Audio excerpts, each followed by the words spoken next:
आगामी दिन में जो जनजाति विकास को लेकिन आज भगवान बिरसा मुंडांकर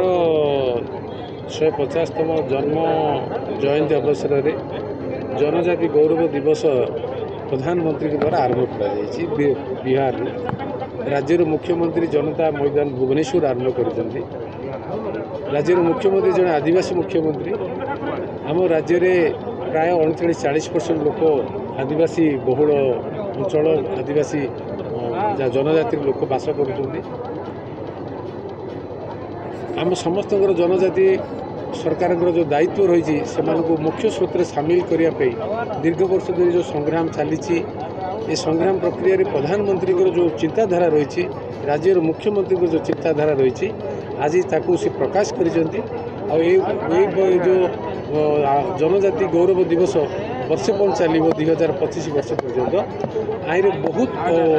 ऐतिहासिक वैप्लविक पदक्षेप से उन्नति नि जो द्वारा कि मुख्य स्रोत सामिल होगापी विभिन्न क्षेत्र में सुजोग